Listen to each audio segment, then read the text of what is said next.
What are you on, Neo Boogie? Should we do a new segment? Should we actually do like a... It's hard because actually all the news is crap.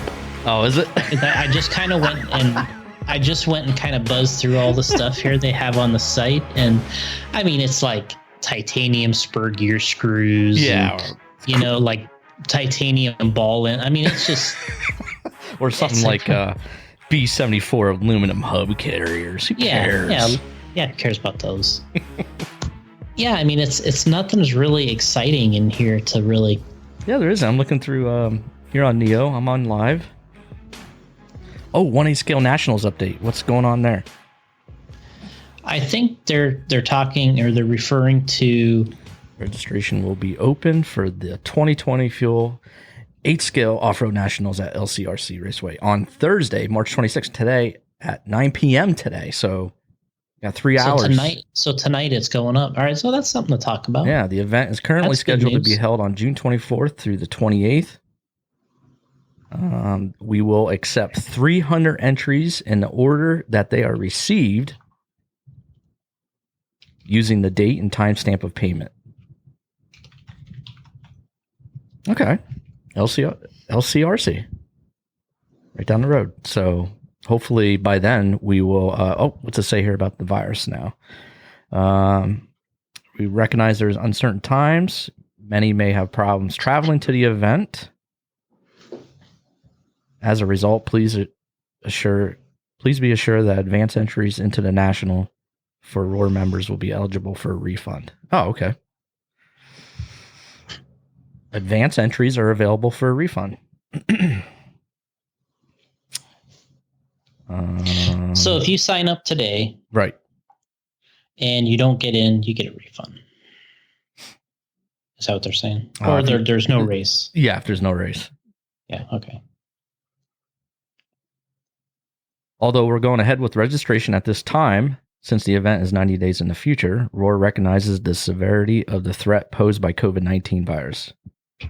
As the date approaches, we have greater clarity on a local and national situation with the virus. We will update our decision regarding the event. What do you like to say, coronavirus or COVID-19? Well, it's easier to say coronavirus, but I think the correct thing. Actually, I was reading an article the other day, and it was saying how people are going to get tested, and they are testing positive for the coronavirus, which has a number of colds underneath it. Mm-hmm. And the hospital is like, "Oh yeah, we got a coronavirus patient." So, and then they actually don't have the COVID-19. So they're wondering, are these numbers totally legit out there? All these numbers that are being reported. So now the hospitals are being told that they have to say COVID-19, that they tested positive for that. Because usually when you get a common cold or whatever, that is the coronavirus. So I would say the proper way is COVID-19, but it's easier to say coronavirus. Yeah. Yeah, I think I'll kind of go back to that meme. Rolls off the tongue easier. The meme that's going around where it's like, who's it, Winnie the Pooh? It's dressed up with, he's got his normal no clothes on or whatever he wears. And it's like he says coronavirus. And then he's dressed up, really fancy with his his bow tie on. Right. COVID-19. Yeah. Top hat, I think he had too. Yeah. It's a great one. People are so good with the memes. I love it. They are. Yeah, COVID-19. That sounds fancier. Fancier. Yeah. Also sounds a lot deadlier. But yeah, I'm just kind of running through. But yeah, we hope everybody's being safe out there, quarantined in their homes, and hopefully the family's not driving you completely bonkers. What I'm noticing is more people are outside. Yeah, well, it's like that meme also. It is. Yeah.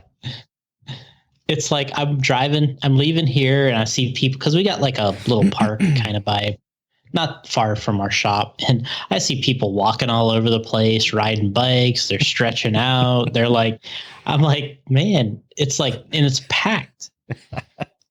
like just tons of people out there. Yeah, you guys aren't listening to. You guys are more than normal. It's more than normal. You guys aren't listening too well down in Florida. I noticed the news. Spring break, the beaches are packed. Yeah. Yeah. But you know what? Actually, that was like that here today, because today it's really nice out here. We're looking at, mid 50s, which is really awesome for this time of year. And I was out there today, and there's people riding their motorcycles around and stuff and walking up and down the sidewalks. And, it's not as packed as Florida, but still, people are out and about doing their thing. And yeah, it's like what I see is people, they don't see that as, they still see that as distancing. You know what I mean? What they're doing is they're like, oh, well, I'm going to go outside, but I'm just not going to be around people closely. Right. Well, you have to be 6 feet away, I guess. Mm-hmm. Like that other meme I sent you from the Super Bowl. Oh, right. Yeah. The 49er. Yeah. That was a good one. Well, I have to post these memes, but yeah, they're really good. Yes, yeah, people. I mean, that's all we do all day is send memes back and forth. And when was it Richard Sherman? They're using that one too, where he got burnt really bad in the Super Bowl. So they're using that as a, keeping your safe distance. Yeah. Yep. But they're telling you to get out there and walk and stuff and enjoy the weathers, So I don't know. I guess you got to live your life and not really.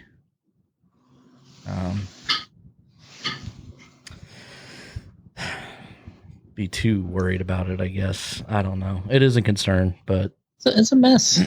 Actually, just before we started recording, we found out in my town that we had we have a first case in our town. So, yeah.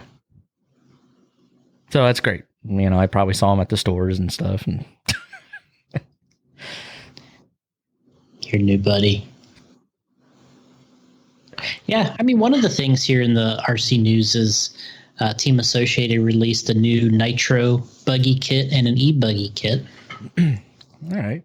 Well, we didn't do our news segment correctly, though. We were supposed to be like, "Hey, everybody, this is episode 206 of Radio Impound Podcast for Thursday, March 26, 2020. Joining me is Jason Ruona. How are you, Jason? Blah, blah, blah, blah, blah, blah, blah, blah. And now for the news. There you go, Jason. Yeah. Yeah. And so in our news section, recently Team Associated releases new Nitro buggy kit and e-buggy kit. And the name of this car is, stay with me, RC8B3.2. Wow. So where's this at? I went to their website, which is under Associated Electrics. 1, 2, 3, 4, 5. So it's a six character designation for this new kit. And we like to go over this for some reason, but so we do this on multiple episodes. But RC8 means Roger Curtis 8 scale. B means buggy. 3 means the third version. And 0.2 means the revision number, I guess. It's kind of been a long time coming, getting this updated version out of the car. There's a lot of bullet points here for this thing. Yeah, new features. And, this is I think, over a period of the couple years this has been out. All the little things they've been wanting to do. God, I really hate when you click on the photos on their site. They're not big enough. I think our site does that too, though. Oh. It's not as a big deal to me because I know all of our stuff, what it looks like close up, right? Yeah, so, exactly. Or to me, I'm just like, whatever. So I'll click on our hubs here. We got some new B74 hubs, which I did a live video while I was working on the shims the other day. What's funny about ours actually is kind of just as annoying is you actually can't click on the photo. It just changes the view. And then when you mouse over it, it zooms up. I actually don't like that, but jot that down for the next meeting. I'm sure it was cool at the time when we did this website, but I still like the pop-up. You know, I like to click on it. It pops up. It gets larger. Yeah, you could do it yourself. And then you just minimize it or get rid of that window. That's kind of what I prefer. But I'm sure there's something about, size of the photos and loading speed and times, right? Yeah, absolutely. So yeah, looking over the features of this car, it's a nice update. Actually, I don't think I've back ordered one yet. Usually I like to do that as soon as one of these little buggers comes out. Don't they just put you on a list? Nope. Yeah, it's not like the old days. All the companies got on a list, took care of each other. Yeah, I mean, I remember getting, when a new car came out from Associated, they would just ship it to me. But the way it's done now is really better for the company. Before, it was better for the racer. The racer was actually like, I don't know, almost like taken care of like too well, I guess you could say. Like, they didn't really have to think about it. They really didn't have to order it. They didn't have to think about the shipping. Whereas now it kind of puts that in your court.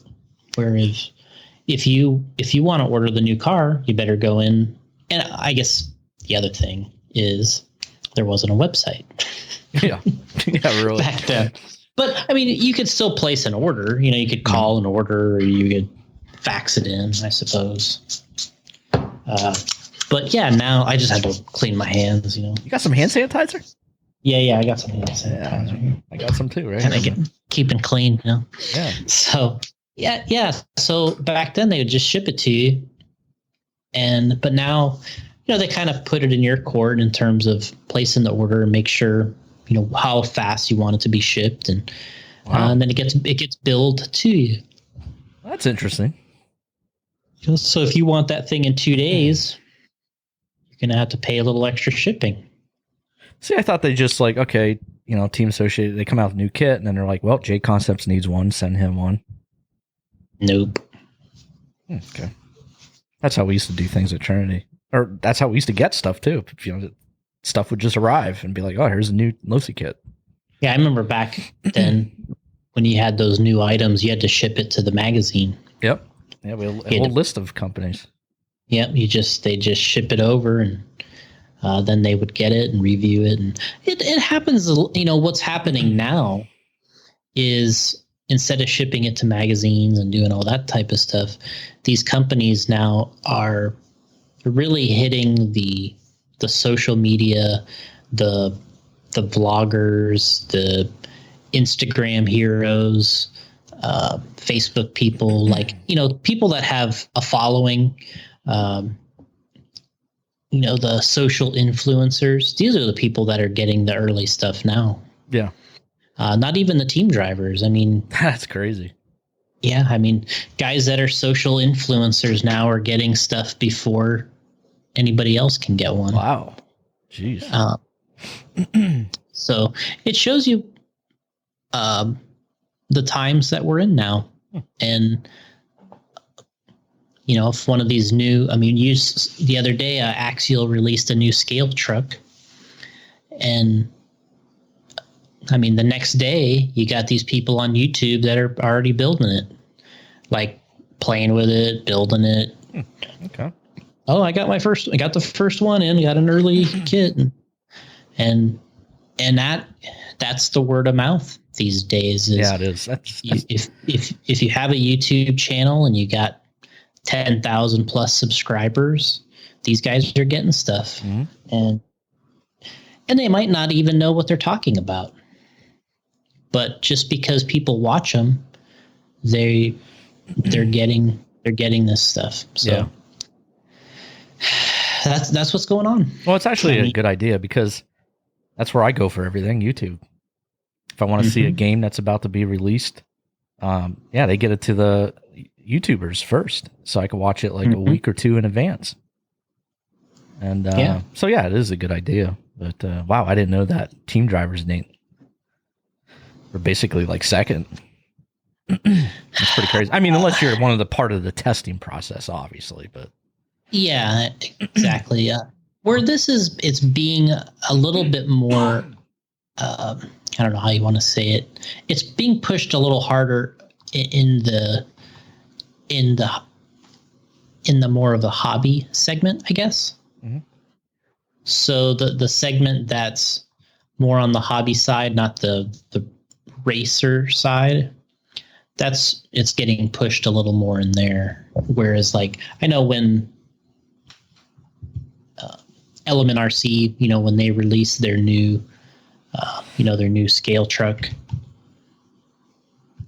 Yeah, I saw that's one of those videos. Everybody else had it first. Yeah. They didn't really give it to any associated drivers besides their in-house guys. They sent it to all these influencer dudes. Yep. I remember watching videos before that was even released on that. Yeah, exactly. Mm-hmm. Yeah, and yeah, it's a different way, and it's changing. It's changing the market a little bit. And what you have is people going after, you have manufacturers going after these influencers like a team driver. They're like promising them things and, giving them a budget, and you know what I mean? Like they're treating these people like, like you would treat a driver.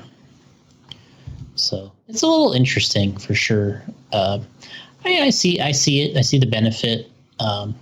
It's a little bit of a slap in the face to people that have been doing things a long time, but they're just not, a social media person. It's a little bit of a slap in the face to those kind of people. But yeah, I get it. I mean, it's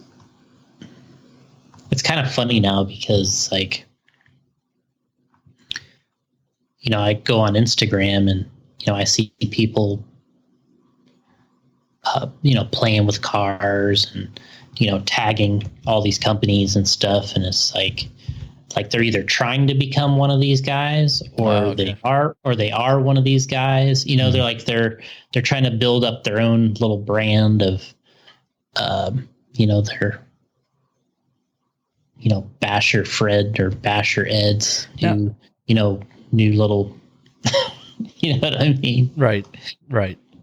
Now, do these guys have to return the car kits after they? Okay, they don't. All right.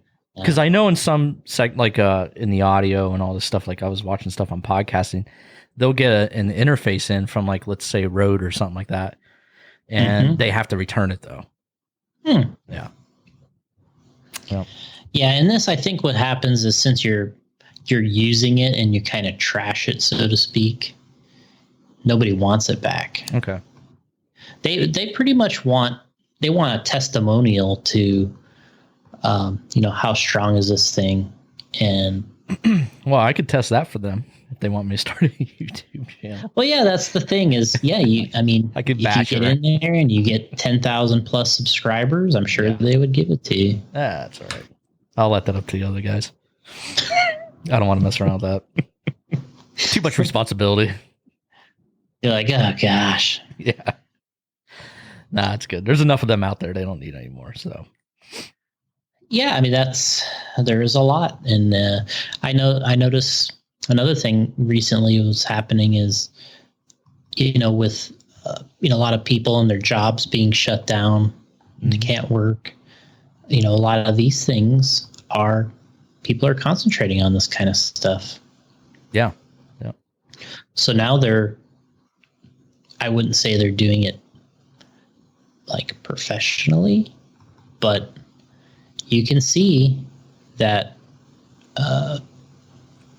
they're definitely doing it for a purpose. Will you have more channels popping up or what on YouTube? I just see not only the channels, but what I'm seeing is people that have some extra time right now. It's hard to jump right into that though right now and try and gain a following. I mean, yeah, you really have to stand out. Yeah, you have to. I guess there's What? Jason still does his, even though he has raw speed. He still does. I don't think that he does much anymore. Oh, on YouTube he doesn't. I don't think so. And then who's the other guy that's really big in your area? Down there in Florida. Yeah, Ryan Harris. That's it. Yeah, I see his videos a lot on YouTube there. So, and he's really good with the. His videos are fantastic. Yeah, he has the right equipment. He has the right experience, and everywhere I go, there's a lot of people that really, will either talk to me or they know him or know of him. Yeah. And it's tough because what a lot of that is from is doing a nice job, of course, and having something to say. But what the other side of this is, some of the, I'm not going to say him in particular, but there are people that are kind of providing over the shoulder content that they learned from somebody else and kind of regurgitating it on YouTube. You know what I mean? So it's like, it's not something that they figured out for themselves, mm-hmm. and they're showing you how to do it. What they're doing is they're learning from somebody that isn't a social influencer, and they're turning it into content for themselves. Oh, okay. So it's, that part to me is a little bit annoying, because it's not like genuine. Now you're basically taking somebody else's tips and tricks and using it as your own. So there's some like plagiarism out there. It's like you go to a race, you learn something, and all of a sudden it becomes your tip. And it's like, well, wait a second here. You didn't know this till last week. Oh, okay. Yeah, right. Well, so there's a lot of that going on. And it's just because these people have the voice, the online voice, to put it out there, then people think that they're geniuses or have all these tips, when they're just keeping their eyes and their ears open when they're around people that are experienced, okay. And then they're using it for their own. Oh. So, yeah. Yeah, I do hop around YouTube, check out some RC stuff, and I noticed there's been a lot lately popping up. It's I talk to it with our guys here and there, and you can tell when people are trying to monetize the videos and they're trying to cherry pick topics.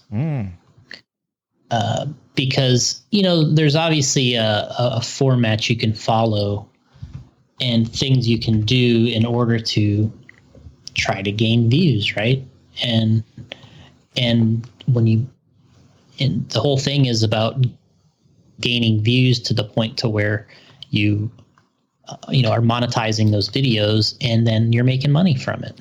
Yeah, I don't know how much money these guys are making in RC videos, though, because it takes a lot of follows, a lot of views to make money. Mm-hmm.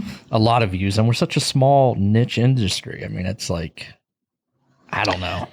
I mean, maybe the top guys are, but well, I think like Jason and yeah, I mean, Brian. I know, those guys have. There's no way I'm making money with 10,000 views if I'm out there getting 10,000. But I think if you have 100 videos with 10,000 views each, I don't know. I mean, if something goes viral and you get millions, that's where the stuff, I think, starts, kicking in for a lot of these guys. But you got to put yourself in that position, and people are, and they're trying. Nobody in RC is going to make millions. No, not millions, of course, but not 100,000. I think that's the goal for some people anyway. Well, it is the goal, right? Yeah. That is the goal. That is the goal. To not do it for nothing. Is that your goal?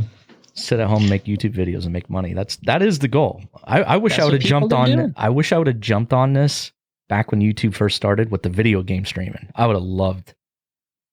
Like, it's really hard to break in now. Right now, it's really hard to break in. You got to be doing something special, like you said, to gain followers. But if I would have broke in right when YouTube started, like all these top guys did, and you have to have a personality, which some would say I don't have, but that's but maybe but there's people that probably have worse of a personality that feel that they're good at it, so but yeah, I wish I would have broke into the video game side of it a lot sooner, because I love watching YouTubers on video games stream. Good stuff. I don't even understand it at all. Like, I don't understand why somebody wants to watch somebody play video games. Like, I'll watch, for instance, I'll watch a guy. I was just watching today. This guy is doing Call of Duty Warzone videos, and I'm watching him because I'm trying to pick up tips and tricks and stuff like that. Yeah, that's what I'm trying to do. I'm not watching it because I'm like, ooh, I gotta watch him play. Yeah, it's not entertaining. Yeah, I'm watching it to learn stuff because these guys are good at the game. So it's like, oh, I want to see what they're doing, and there's things I do pick up. So then when I go in to play my game, I'm like, hey, I'm gonna try this out. So that's why I check it out. But yeah, there's a lot of kids that just love actually watching people play the game instead of playing it. Yeah, it's nuts. That's where they're getting a lot of these guys are getting their money from kids, like 12-year-olds that just want to watch instead of play. It's crazy, man. I know, but it doesn't make any sense to me. But I see it. I think the biggest money, like, for gamers on streaming is like Fortnite. Obviously, kids love watching people play Fortnite, Minecraft. Still another big one. And then Roblox is another big one. Video games. These guys are making cash just by streaming these games live and talking to their audience and stuff as they're playing. They're what I'm seeing in RC is guys that are, when they're starting to take on support now, and they're getting this product support from people. And I think the strength of some of these people have out, like the strength of, Jason Snyder's videos were that he was pretty much impartial. He would buy the stuff himself. He would just kind of build it and tell you what he thought. Right. And I thought people really liked that side of it. Like, if he wanted to just bag on it and say that it was junk and he wishes he could get his money back, or, whatever, he would say that. And that's what people respected about, I think, what was going on there. And, now he's in a position where he's in the business, and I think it ruins your value a little bit on that side of things, because now people are like, oh, well, now you can do this with an angle. Ah, that's true. Yeah. So I think, they start thinking, oh, well, of course you think this product is good, right? Whereas before he was doing it impartial. But I see people now that they're getting support because the manufacturers are seeking out these people. So they give them support, and then they are not impartial anymore. Now they're turning it into a commercial. And I think that's where people start to shy away from it, because they can see through it. They're like, oh, wait a second, this is just a commercial for the brands that this guy has taken on. And so, that's what I kind of see happening a little bit. And, we'll see what the future kind of holds there with all that stuff. But that's kind of the point we're in right now, where, these guys are starting to get, affiliated or latched on, or, almost in the RC term, they're sponsored. Yeah. They're getting sponsored. So now their content is becoming sort of loaded. Okay. So we'll see how this kind of plays out. Yeah, I'm curious how many channels are out there. That'd be that are doing this now.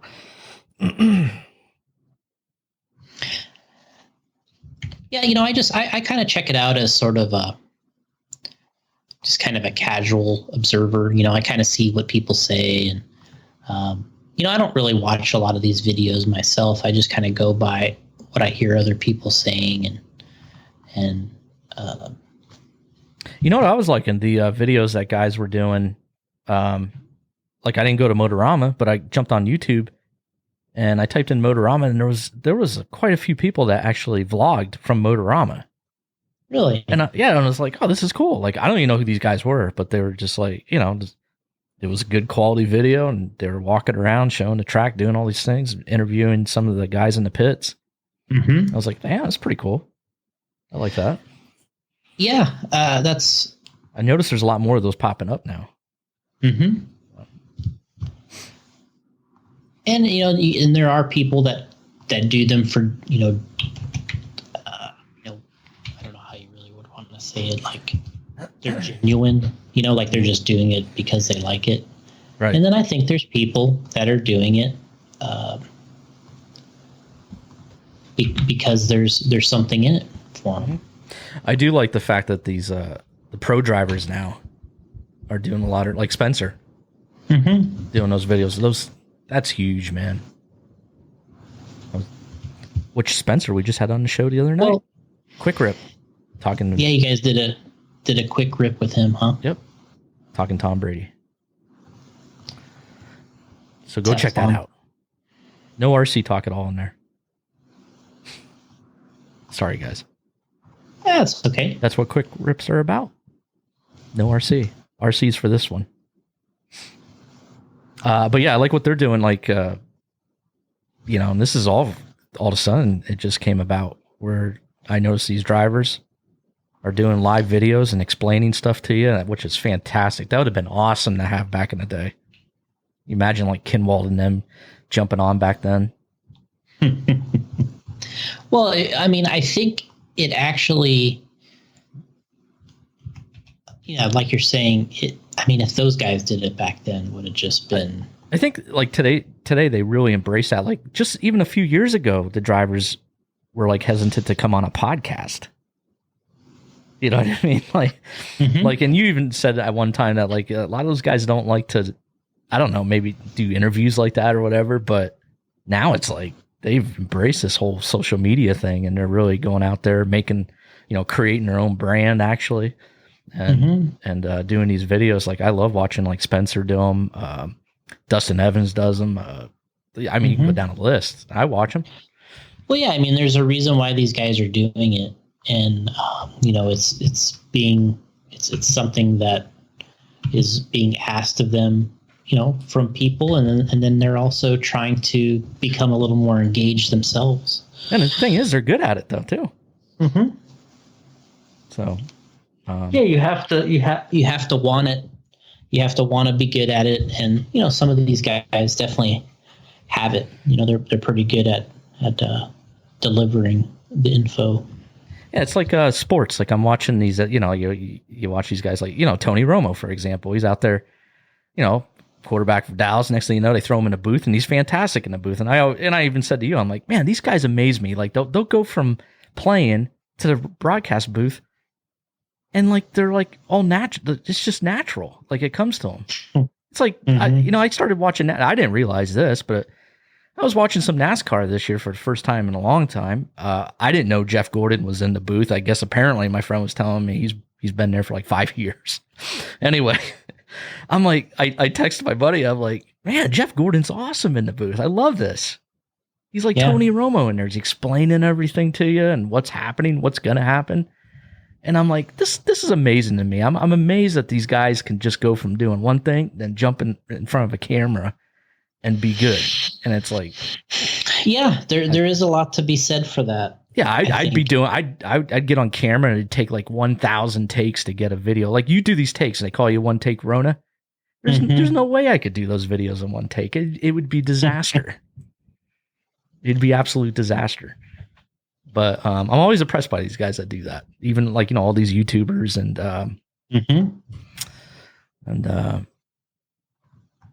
Yeah, and like I said, in sports too. I mean, it's just amazing to me. Just like child actors too. I'm amazed by that, Jason. Child actors. Not to get way off topic here. Well, it's on topic, but yeah, I'm always amazed by child actors. I mean, you got a 12-year-old here. Just killing it. Killing it on a freaking show. When I was 12 years old, I wouldn't even...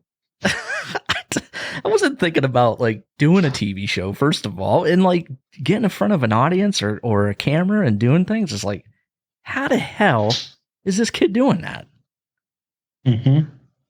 And Carrie's always like, well, they have trained, they have, acting schools and stuff. I'm like, yeah, but I was 12 years. I wasn't thinking about going to no damn acting school. Mm-hmm. Well, they had parents that pushed them in that direction. I'm like, I guess. Yeah. Anyway, go ahead, RC. You're like, why didn't my parents push me into acting? why? That's why I'm upset. I'm upset. Yes, exactly. You got it. Like, I should have been an actor. Yeah. I'm just always blown away by it. I watch Nickelodeon, like iCarly or something. I'm always amazed by those kids. I'm like, man, how? Like, how did you learn this? How? Like, you're like a freaking actor at 10 years old or something. It's like, ugh. Mm-hmm. Anyway, enough of my frustrations there. Your rant. My rant. What were we talking about? I don't know. No, we were just kind of on the influencer topic and the social media. So yeah, all you guys out there, you're doing a great job. That's something I could never do. I know that for a fact. You know, with guys like Jason and Ryan, all those guys are doing. It's amazing, and the quality is excellent. They do great editing. I'm amazed by it. Just editing a podcast can be a nightmare. I can't imagine video. I just cannot imagine it. I'm sure you get used to it and it's nothing, but it's just, they do a great job. I mean, you guys do a great job with JConcept videos. You got the logo showing up and then you get on there and it looks professional. I'm like, Jesus Christ, if I tried something like that, the camera would crash. My internet would go down. This would go down. It's like, and I'm like, man, that's pretty damn impressive. So the internet would go down. Oh, my internet would definitely go down. Like, people are like, oh, hey, how about you do an audio? Like when you're recording, do live video and stuff. I'm like, well, I guess I could do it on my phone, maybe from Facebook Live. But like, if I want to do like a nice professional, which I want to do, and supposedly my internet, I think I told you, is supposed to be getting better here because a new company took over. But yeah, I want to do that. I have it set up where I can, as we're recording, you can, for whatever reason, watch me as I record. I don't know why anybody would want to do that, but I mean, I would love to do things like that. And I just know that, yeah, things would not go well. So I'm going to wait till my internet improves here. The new company just took over. So we'll see what happens. Maybe we'll do something like that someday. But yeah, I want to set up my studio here with us. Jason wants to send me stuff, put it on display. Yep. And hopefully get it going. But I just know if I tried that right now, as I record a podcast, the house might crumble. So you just blow everything up. Yeah, it's terrible. I live in a tiny town, people. The internet's ran by one guy down the street. Anyway. Yeah. Down the street. Episode 206, people. This is it. Yeah. Who do we have on the show today? Lee Setzer. All right. Lee Setzer. We're waiting for him to... we're still waiting?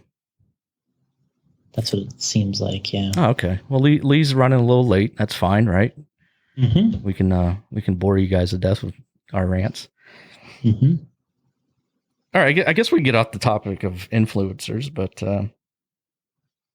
yeah. But yeah, I'm really impressed with you guys. So good job, guys. Give them a round of applause there. All right. Good job, everybody. Yeah. What else you got? Oh.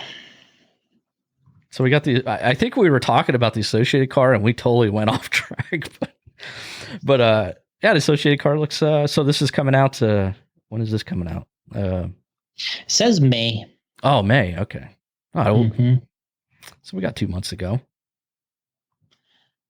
Yeah, I think it's, you'd try to get these releases out there so you can kind of. Oh, wow. This is going to be out before the Nationals then. Yeah. How crazy would that be?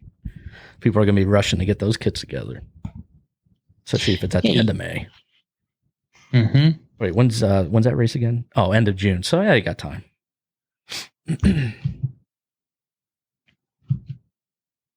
Yeah. Is it? It is the end of June. Yeah, June. Yeah. What was that? What did I say? 20 something. 24th or something like that. Providing everything goes well, people. Let's hope so. Stay home. Practice social distancing. Flatten that curve. It's funny how that's such a big thing to say, right? Flatten the curve. Flatten the curve. Man, it is important, man. Man, New York's getting hammered. It's all our listeners in New York. Are they? Yeah, I hope you guys are safe. Yeah, it's pretty bad.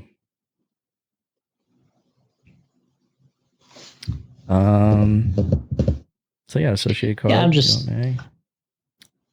Yeah, and then they got the e-buggy, so that's a nitro, and then the e-buggy. Oh, hey, Live RC did a watch party 2019 Nationals final.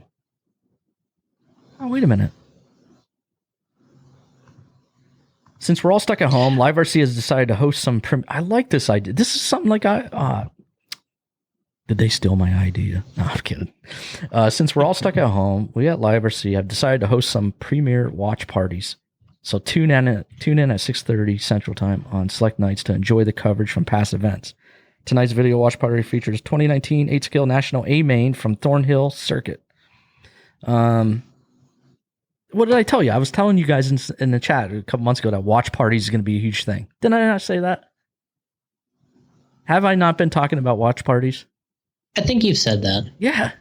Like WWE's doing them. Sporting event, they're doing them. Watch parties. People have... The Sports Fury is one of my favorites on YouTube. They'll watch a game along with you and, give their commentary, their thoughts and stuff as the game's going on. But yeah, this is all the rage right here. So I wonder how this works. I'm going to check it out. Do you have like Brandon and them sitting in a room watching, and then you're watching this with them? I don't know if he's participating or not, but I would imagine he probably might be. Tonight's video features 2019. Oh, this was Wednesday night. I wonder if I can go back and watch it. I'm sure I can. So I'll check this out. Interesting. Yeah, we've been working on this. Brandon contacted us last week, and about the watch party. No. This is about this T-shirt supports my track. Oh yeah. Get into this because this has been pretty big for them. Yeah. I mean, I think there's I've seen this in other sports and other things where you provide a way for people to donate. And so Brandon from Live RC came up with this idea where, this shirt supports my track program. And the original goal was for people to donate $25 to whatever track that they like the best. And they get a shirt, and X amount of the money goes to the track, which he got a really good deal on the T-shirts from Jeremy Quartz. So, he takes the cost of the product out of your $25. But say all that still safe as $25, like still $20 goes to the track or whatever. So the original goal was to raise. So along with individuals, they got the manufacturers involved, and so we're involved in this to kind of match the donations from the racers. So the manufacturers, like us, for instance, we chose that we would match up to $1,000. So we contributed $1,000 to this program to help support different tracks. Nice. So Brandon whipped up a site, listed all the tracks, did all the kind of the hard work in a way to make this work. And, he was thinking, all right, well, we'll make this goal $50,000. I see that. Goal 1, 50 grand. Yeah. And he was thinking, maybe we'll see how long it takes to get to this. But in 35 hours, they got to $50,000. Now I see goal 2 was 75 by March 26th, achieved already. Yeah. Wow. Now their goal 3 is up there at 100K by March 31st. If we reach 100K, JConcepts, it's Jason Ruona on the phone now from JConcepts, will donate Ryan Mayfield's 2014 Cactus Classic Team Associated RC10 B5M race buggy to a person who purchased a shirt. Or if where's the list of tracks? I guess you could. Yeah. So once you click the link, it's actually it's really easy to use actually, because I did one I want to see how it all worked and all that. And okay. Yep. Here we go. I click the link. Go in here. International tracks are now eligible for selection as beneficiary tracks. Don't see a track listed. Contact the owner and have them add a track to our database. Yes, a lot of tracks you can pick from, and then it shows, recent. So it works really well. This is an industry-wide project to help local RC tracks stay alive during the COVID-19 pandemic. Well, there you go. Head on over to Live RC. And you get a chance if they reach 100K. Again, you can win Ryan Mayfield's 2014 Cactus Classic Team Associated B5M. Yeah, so I kind of came up with this idea with Brandon, and I just said, hey, it'd be nice to get to 100K. I said I got some Mayfield stuff here, and we'll throw it out there. It's kind of a neat car in a way because it was the last time he ran Associated. It was the last two-wheel car he ran, and he ran it at the Cactus Classic. So kind of like almost two ends, the last time in the outdoor Cactus Classic and the last time he ran the Associated two-wheel drive buggy. So kind of neat. Yeah, that is.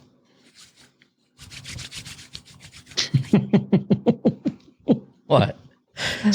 Getting your hands clean? Yep. Oh man, now you're gonna make me want to do it. I'm constantly doing it. I'm scared over here. I'm scared. I'm spraying Lysol around my doors and windows and trying to create a Lysol barrier. Where have you been finding your supplies? What?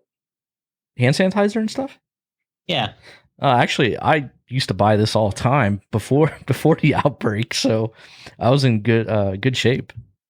So I have all stocked up. I have a lot of hand sanitizer. I got little bottles, I got big bottles. That's how I was. I was just like all into the hand sanitizer. So, a friend of mine actually, during the swine flu outbreak, invented hand sanitizer. Well, he bought a hand sanitizer company before the swine flu broke out, and he made a ton of cash from that. Now I can't imagine now he's probably making even more money, and he'll be having more Lambos and all this other stuff riding around town. Lambos. He's already got like 2 of them and a Ferrari and stuff. But yeah, he's a good guy. So,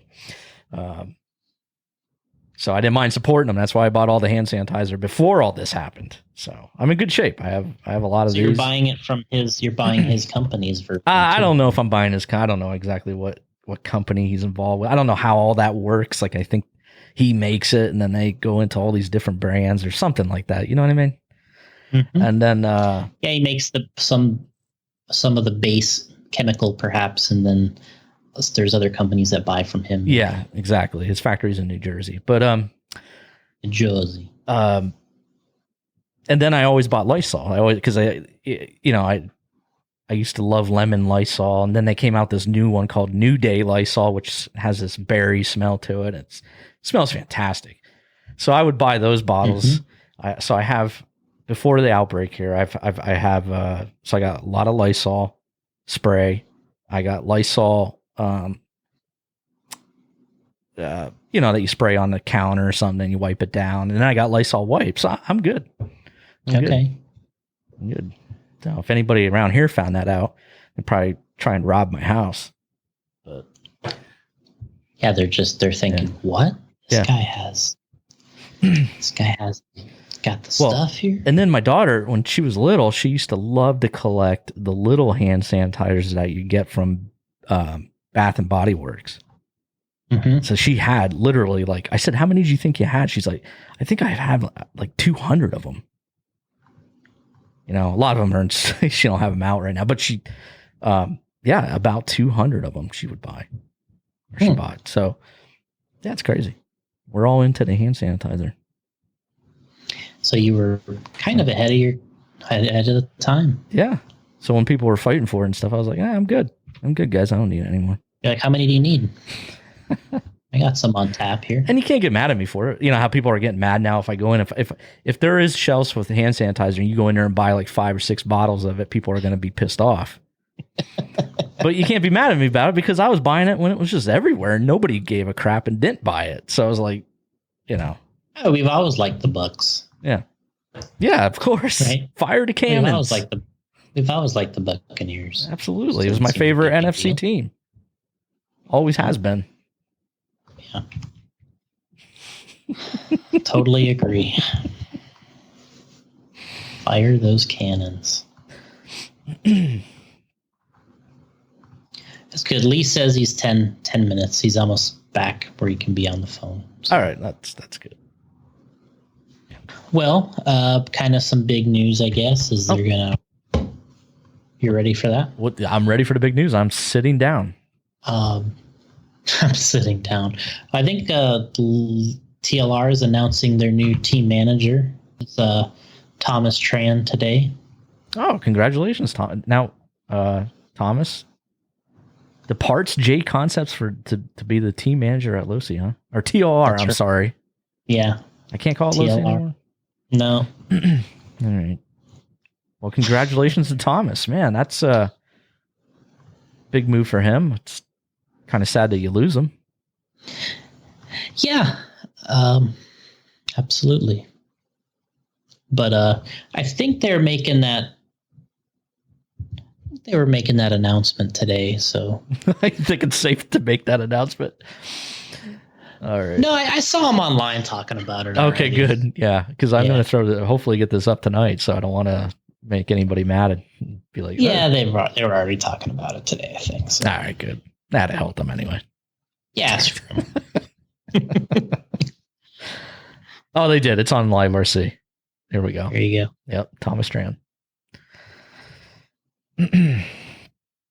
He's been appointed. That's yeah. That sounds important. Sounds official. It does. Appointed the new team manager for team. Oh, they said it. Team Losi Racing. All right, they used it. Oh, wait a minute here. Join TLR Thursday, March 26th, which is today, at 7 p.m. Central Standard Time, which is almost now. Yeah, 45 minutes from now. I guess that's why I brought this up, because I was thinking about that. Oh, okay. For a live question and answer with Thomas Tran. Mm-hmm. TLR's new team manager. Scott Kramer, TLR brand manager. You got a lot of managers over there, don't they? Oh, yeah. Everybody's managing somebody. And special guest Dakota Fenn. There you go. What ideas do you have for build videos? What type of content do you want to see? And what kind of interviews? Well, I could tell you what kind of interviews I'd like to see, but it has nothing to do with RC. All right. 40th. Oh, what's this over here? Losi's 40th anniversary. It's their 40th anniversary. Wow. 40 years. I don't remember if we talked about this on the podcast or not, but yeah, they did a video not long ago. I want to say we talked about this, and Yeah, TLR did a video. They were talking to Gil Losi Jr. And they were kind of like pumping up, like, you know, the 40th anniversary. And you're like, oh, this is cool. He's talking about all their old trucks and their, you know, when they got into Stadium Truck and, you know, kind of all these different type of things. And then when they get to the end of the video, it's about a mini T. Why?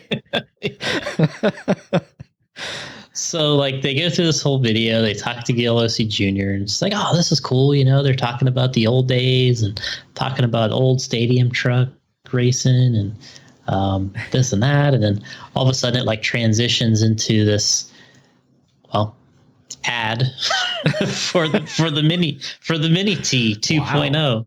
And I'm just like, that's a weird transition. I'm like, so we got Gil Losi Jr., sat him down, and then we proceeded to make him pimp a mini T 2.0. I'm sure he's loving this idea. Wow.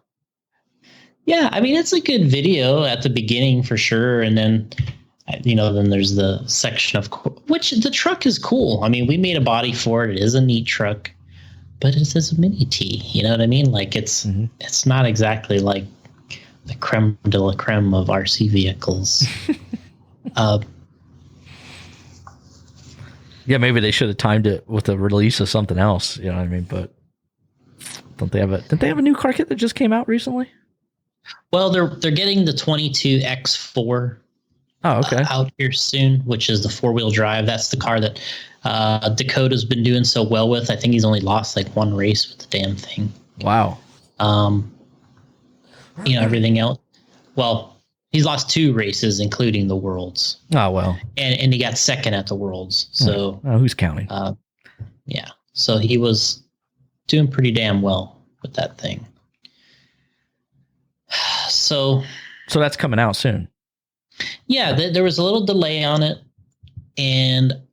but I believe that they're on the verge of shipping that guy. So well, that's cool.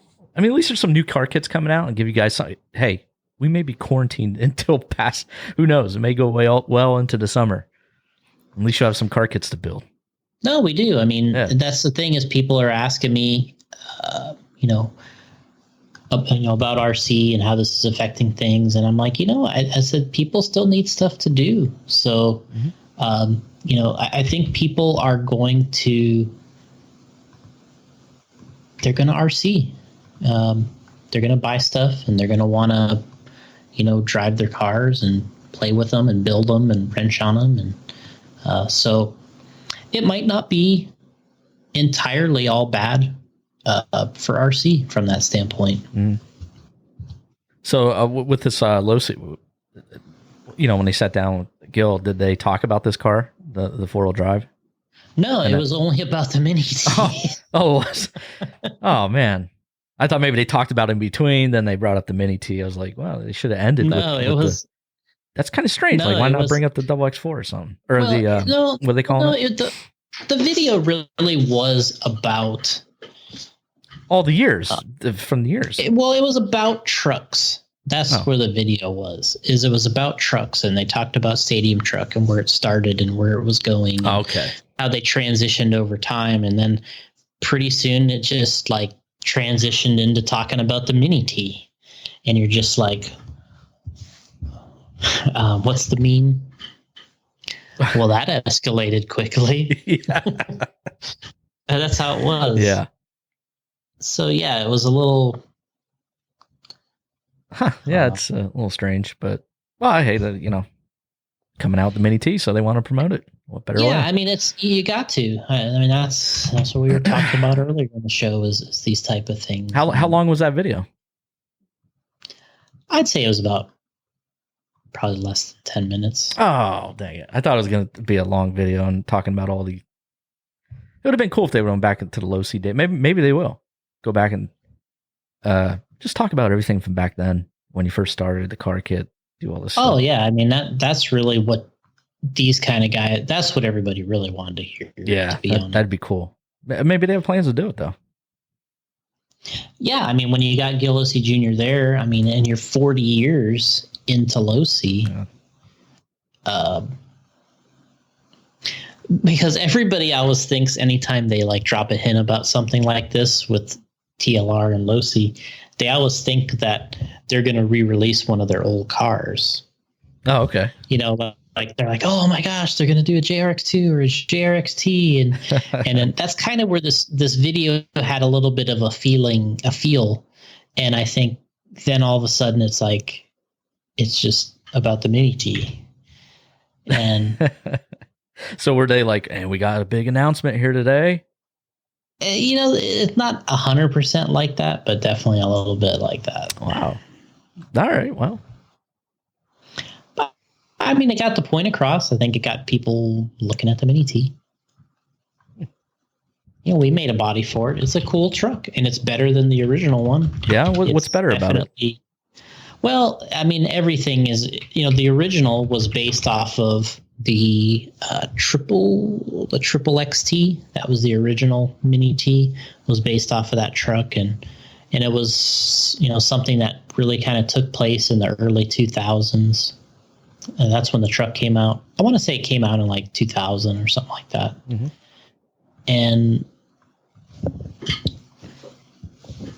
But what was I going to say?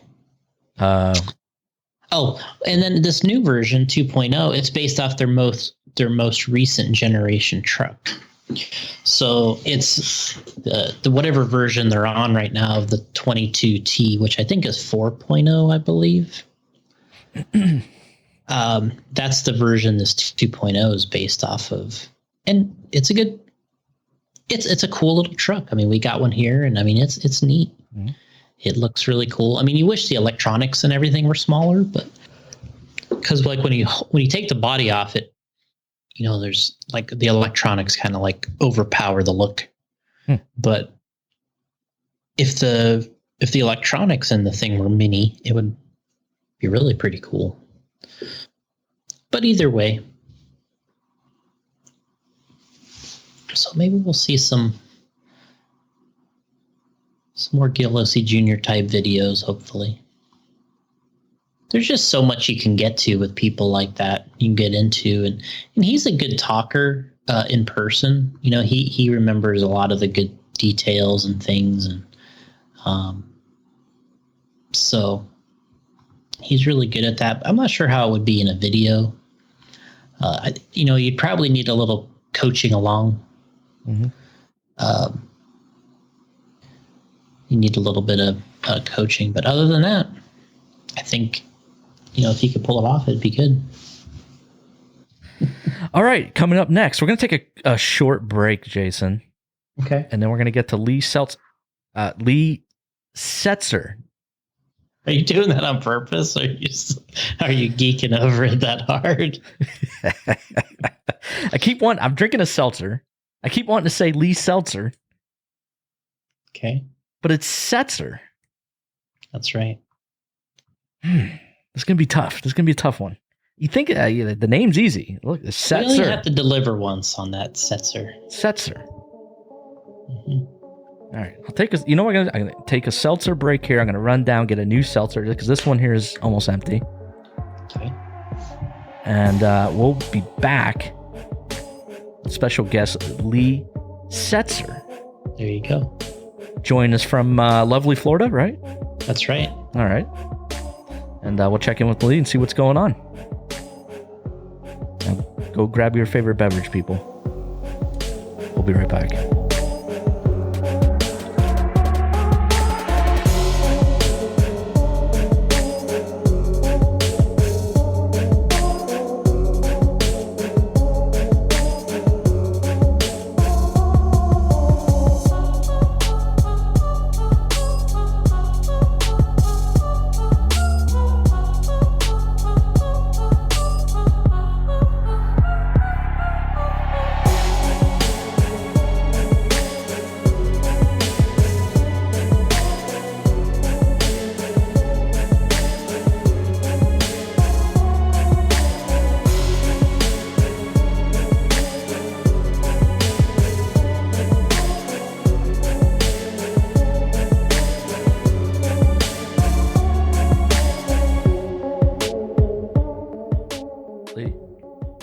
Yo, what's Oh, up? hey, what's up, Scotty Jr.?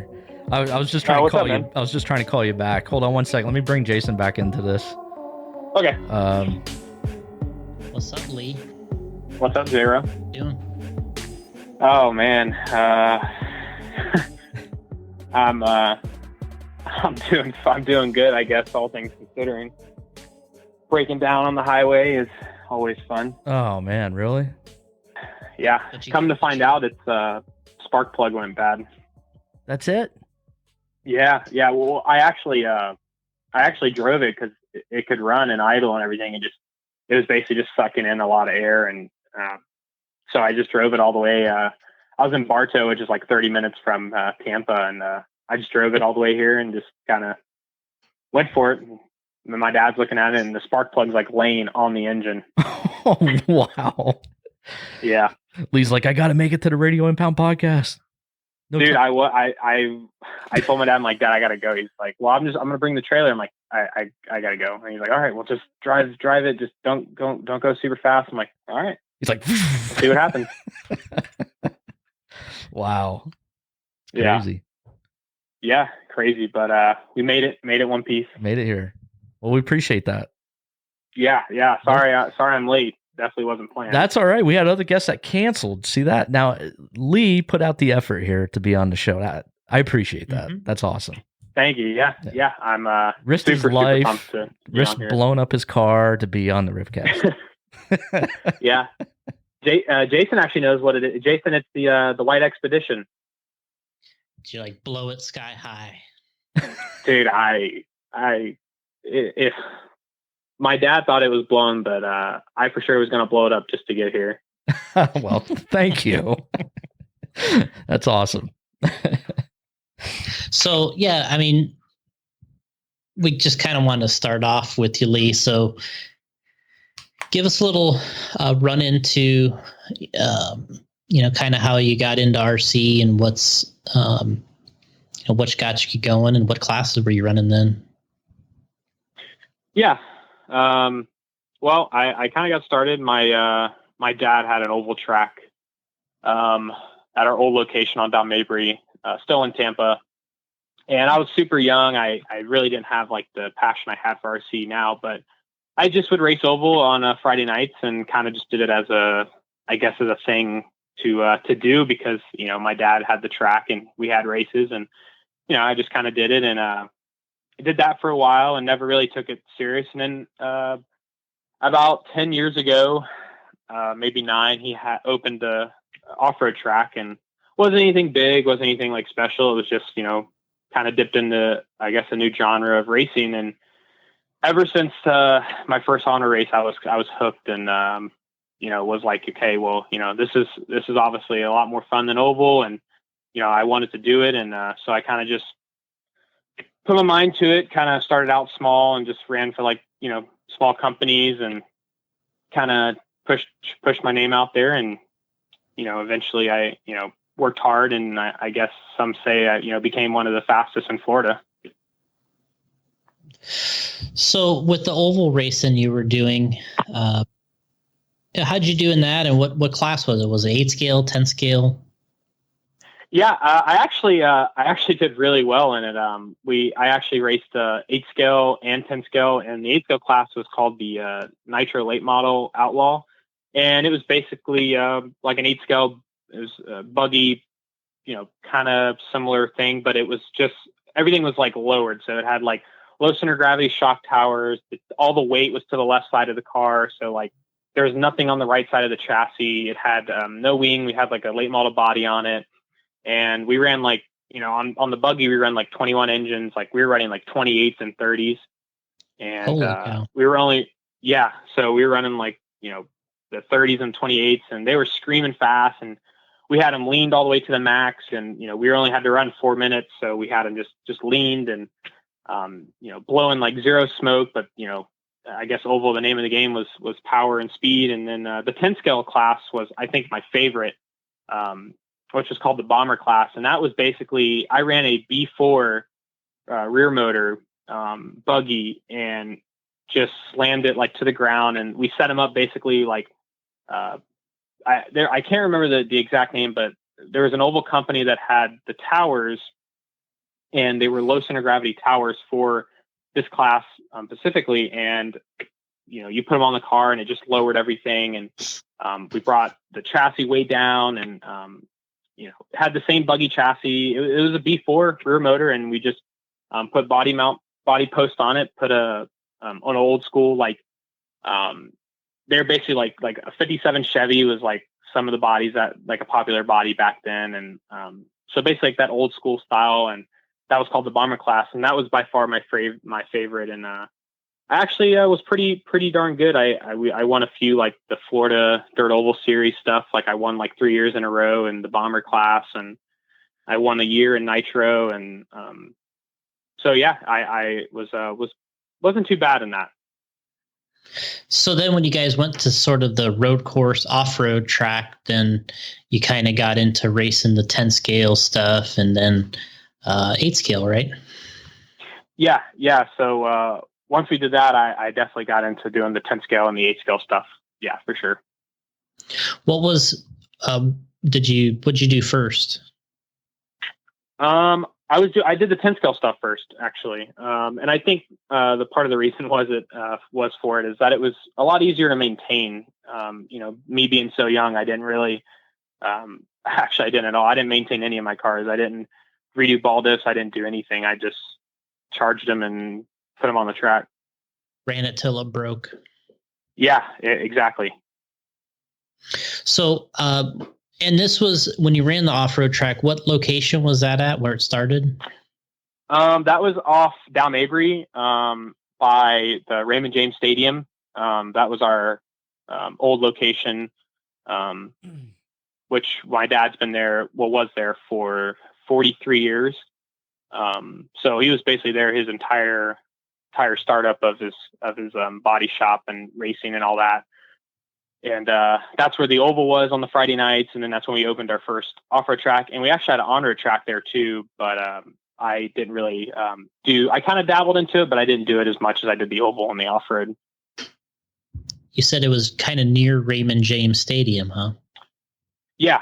So basically like that's, I guess that's the best way I can explain like a marker for people to find the track is by the Yankee Stadium, the baseball stadium, and then Raymond James Stadium. They're both directly across from each other on down Mabry, and the old location was about 2 minutes from that, and that was just kind of like a marker I would use. If people ask me, I'm like, oh yeah, it's right by Raymond James, or it's right by the Yankee Stadium. I'm like, okay, yeah, I know where that is. Yeah. So it was just a big marker spot that I used because it seems like everybody knew where that was. Yeah, that's the home of our favorite team there, Jason. Yeah, did you ever hear him fire the cannons? Actually, there were times when I was younger that I can remember that you could actually hear the cannons fire because we were pretty close when there were games and stuff there. That's right. There you go, Gotti. Fire the cannons. There's going to be a lot of that going on now with Tom Brady there. Yeah, it's crazy, man. I just, I'm not, I don't watch a lot of football, be completely honest, but pretty pumped to see what Tom Brady can do with the Buccaneers. I mean, just kind of see it, like kind of see what he can do if he can turn it around. That's right. Well, they got talent on offense, so it's going to be interesting. Yeah, for sure. And I was watching the podcast, the last one that you guys were talking about it, and like you just said, the offense was really good for the Buccaneers, and so it's definitely going to be interesting to see what Tom Brady can do. Oh wow, you listened to the most recent one with Spencer. Yeah. Oh, yep. Cool. Well, we do have a listener then, Jason. There you go. Yeah, Jason and I, we've been Tampa Bay fans, Buccaneers fans for a long time, actually. Yeah. Okay. Cool. Yeah. Yeah. Like I just don't watch a lot of football, but yeah.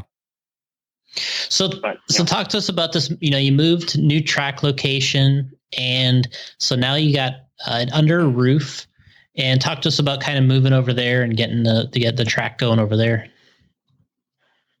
Yeah, it was definitely a big change, because just I think for everything, moving the body shop, my dad's business, and then moving the racetrack over here. And I think moving it under the roof was definitely in the long run very good. Just kind of being out of the weather and being able to race more and more, I guess have a more consistent track. Unfortunately, there are quite a few poles, which I think is really the only downfall. But I always tell people, you complain about the poles, but we're still racing. So that's right. I'd rather have a track that I could race at, no matter what's going on around me outside than a track that I have to watch the weather for. No, I mean, and as you said, you were kind of an old racer. You got into some off-road, and then you moved indoors under the roof over there. And it seems like that kind of actually helped your driving and your racing, and you got a little older, right?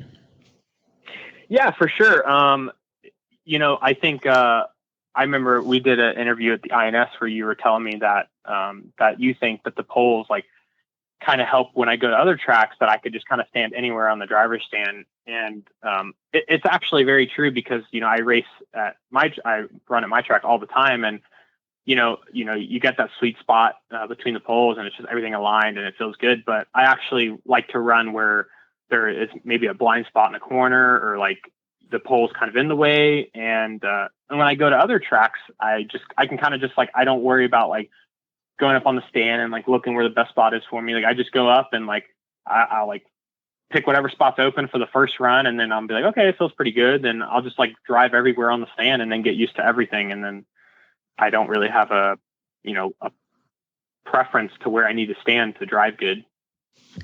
But yeah. And I definitely think also moving over here and just kind of getting older, and I think wanting to take the racing, maybe to the next step and just take it a little bit more serious, definitely helped. And, and I think it helped with my racing too, but also just the track, because I kind of got more engaged in like building tracks and like, drawing layouts and like, being a part of the track build. Whereas before I just didn't want to be a part of it. And, I think it helped overall in the bigger picture for sure. So talk to us about kind of improving as a racer, and what did you concentrate on, and trying to get better and improve and get up there and race with some of the best, not only in the state but then nation and world. You've been to several different events now, over the US, and tell us about that. Yeah. So, definitely for sure. I mean, I think what I kind of really focused on, just, getting to where I could maybe, run with some of the best guys and, be competitive at times, was I just practiced a lot. And I just, definitely having my own track, it just really helped where I could run all the time. And like, I still run every weekend, and sometimes I run more. I run during the week or like on a Saturday. And so I definitely think, that is for sure. I could definitely play that into a big factor of maybe why I've, ran with some of the best and, made A mains at some of these events and, done really well is over a period of time, just running all the time. And actually kind of focusing on your weak points. I know Spencer has a video that I watched about like he was saying that at Hobby Action, like if you can't hit this jump right, just practice this jump. Like just, if that's your weak point, just do this jump over and over and over until you get it right.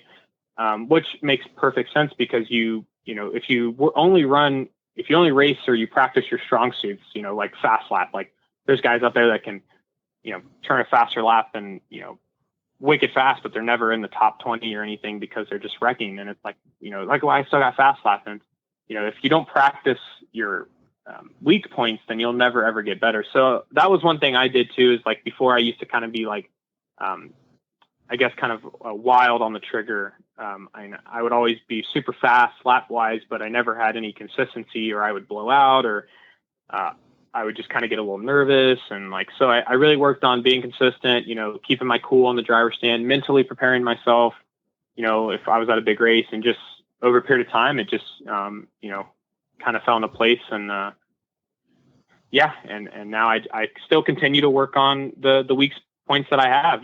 Sometimes like at different tracks I have weak points, or like having a mental strong suit, and just having that mentality of that strong mentality that that you need to have when you're racing these guys, and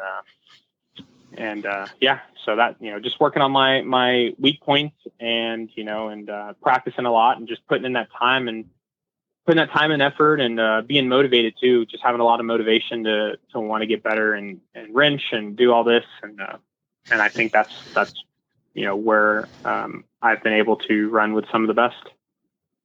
What's something that's a little different about racing in Florida these days is you're just always on a different condition.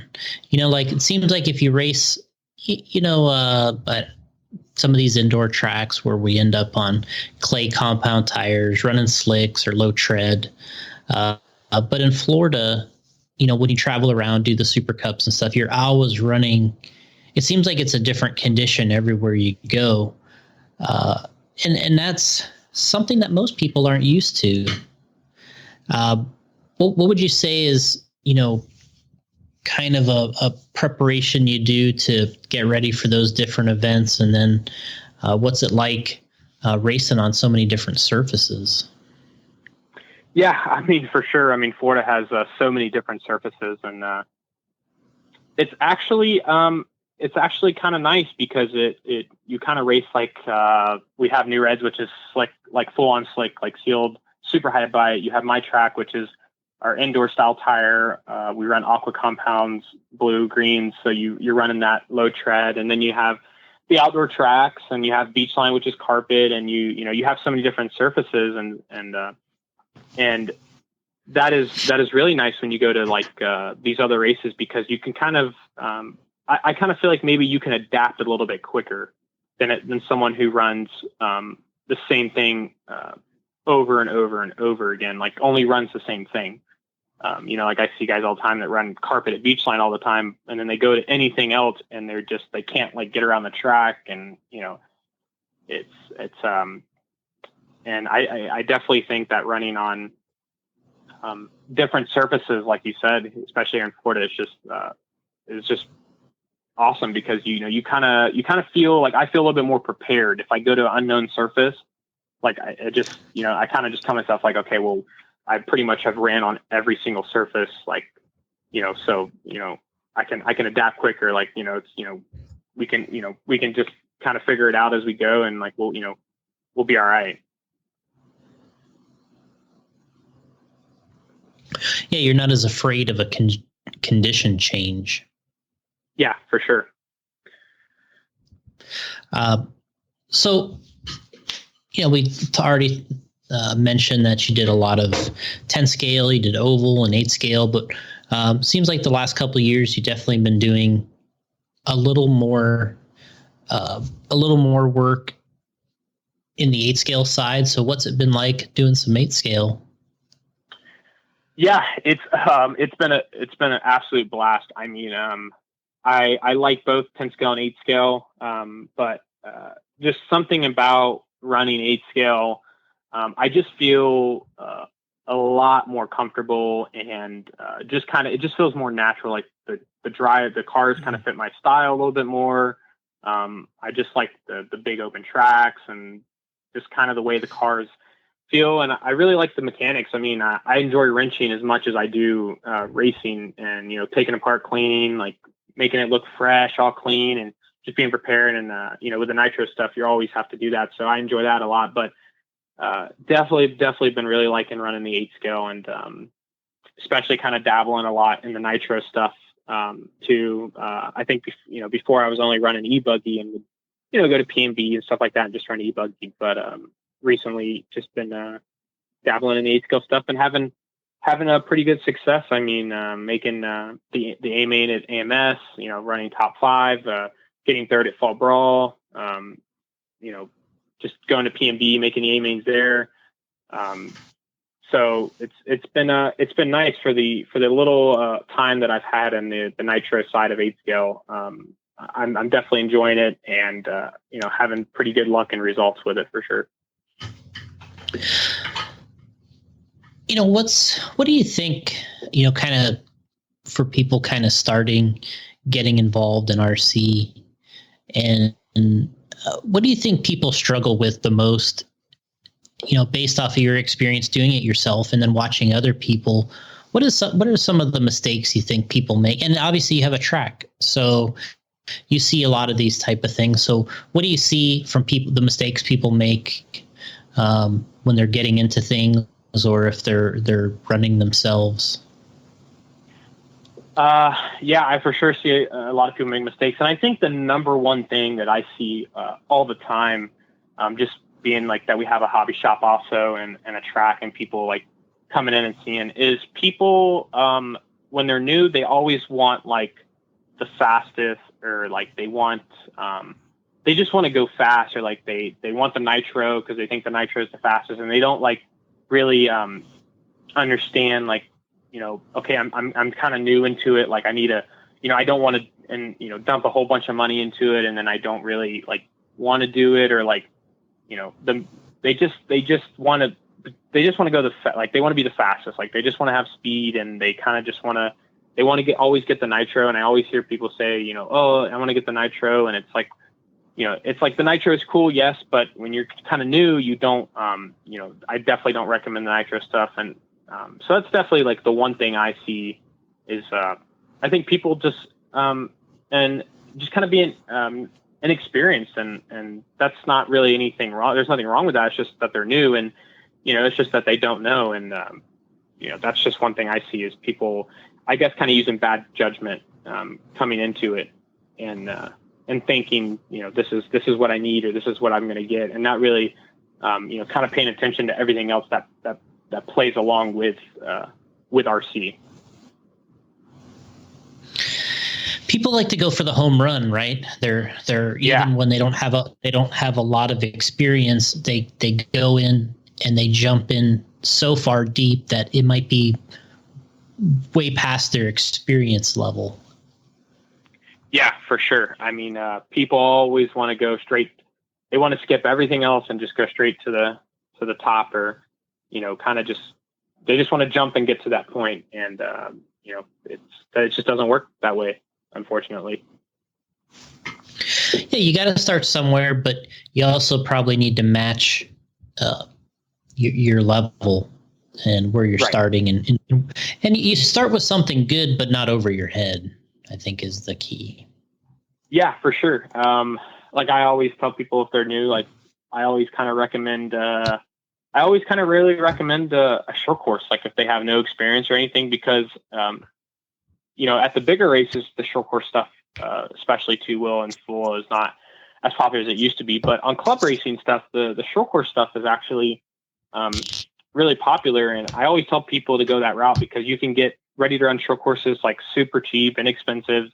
They take a good beating. You can always find parts for these things. And like, people are always like selling these stuff on eBay, and just kind of like, there's always something going around for some short course. And I really like that class, in fact, and the fact that you can kind of recommend that to somebody for being really inexpensive, and they can just go out and have a blast and kind of get their feet wet in RC in general. And then eventually, go into the buggy stuff and the full buggy and so on.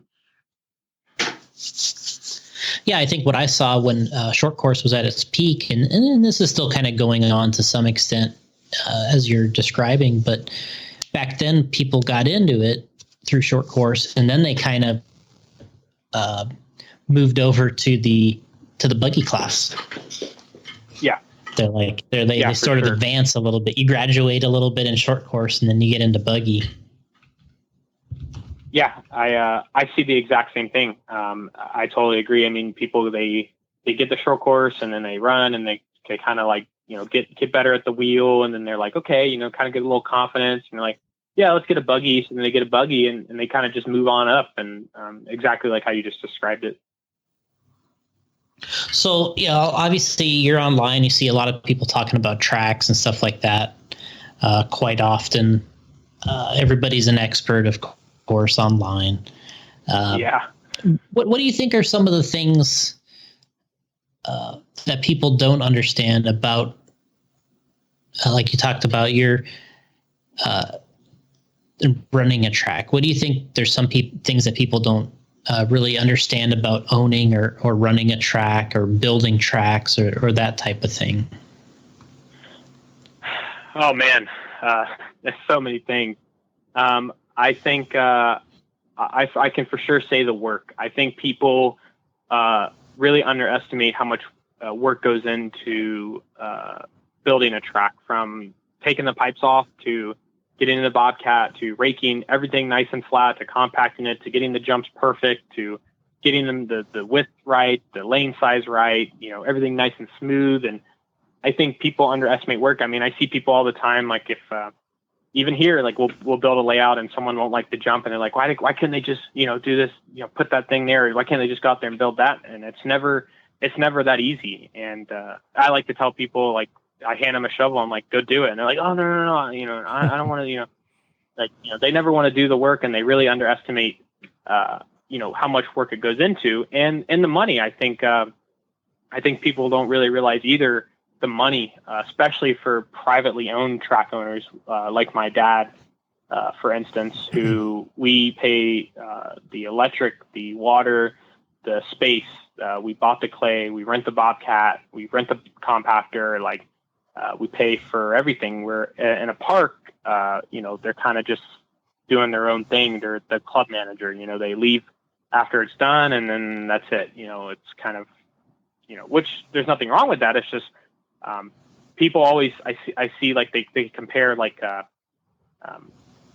the club, like a public park track to a privately owned track. And you just can't compare like that. I mean, it's just totally two different ownerships going on there. And I can remember a ton of events, especially one that stuck out to me when we had a Super Cup here, and someone was complaining that they have to pay this certain amount of money to practice, and it's like, well, we're privately owned, so it's kind of a business, and I just don't think people. Yeah. I think people really underestimate that.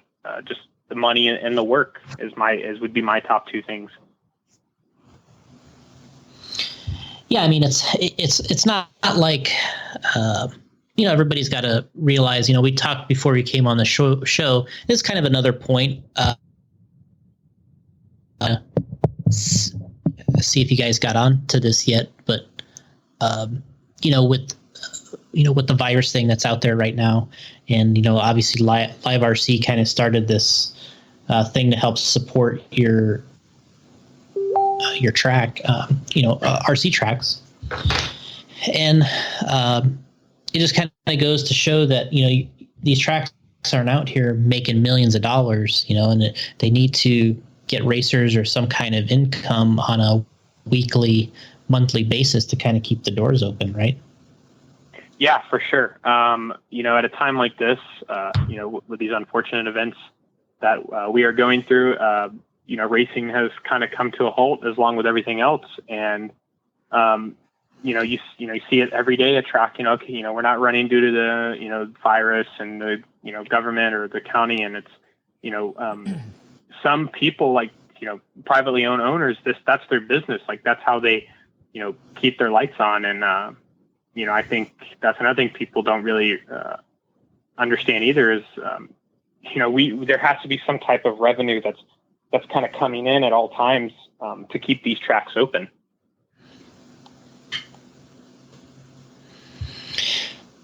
So, we talked a little bit about the thing that Live RC was doing here. And I think their list of tracks, I haven't looked since the first weekend, but I didn't see you guys listed in there at first, because I think that list was based off of Live RC, the list of their tracks.